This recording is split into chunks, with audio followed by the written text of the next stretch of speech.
Tribuners, hampir punah bahasa daerah SBT dan Kepulauan Aru bakal direvitalisasi. Setelah berhasil merevitalisasi 3 bahasa daerah di Maluku, yakni Kabupaten Maluku Tenggara, Buru, dan Kepulauan Tanimbar 2022 lalu, kini Kantor Bahasa Maluku akan melanjutkan program revitalisasi tersebut di 2023. Setidaknya terdapat 2 bahasa daerah di Maluku yang menjadi target revitalisasi pada 2023 ini, yakni bahasa Seram dari Kabupaten Seram bagian timur dan bahasa Tarangan dari Kepulauan Aru. Kepala Kantor Bahasa Maluku Sahril mengatakan, dari 2 daerah yang jadi target revitalisasi, ditemukan ada banyak bahasa daerah di sana. Misalnya di Seram bagian timur terdapat 14 bahasa daerah, sementara hanya 10.000 dari total penduduk sekitar 140 jiwa yang masih menuturkan bahasa daerah tersebut.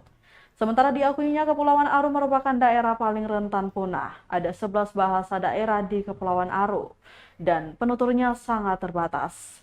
Sahril menyampaikan bahwa program revitalisasi bahasa Seram dan bahasa Tarangan akan menyasar pelajar tingkat sekolah dasar atau SD hingga sekolah menengah pertama atau SMP di Seram bagian timur dan Kepulauan Aru. Sebab kata dia, penutur bahasa daerah semakin berkurang dan penggunanya dalam komunikasi sehari-hari kian menurun. Oleh karena itu, upaya revitalisasi mesti dijalankan agar bahasa-bahasa daerah yang ada di wilayah Provinsi Maluku tidak sampai punah. Agar kegiatan kita berjalan dengan lancar. Berkahilah semua langkah dan perbuatan kami, dan jadikanlah semua itu sebagai nilai ibadah dan mempersatukan. Kami mohon, perkuatlah persatuan di antara kami. Biarkan ada perpecahan di antara kami. Kami ingin kuat dalam persatuan kita. Perkenankanlah permohonan dan doa kami.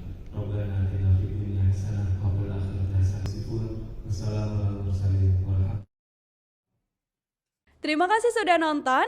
Jangan lupa like, subscribe, dan share ya.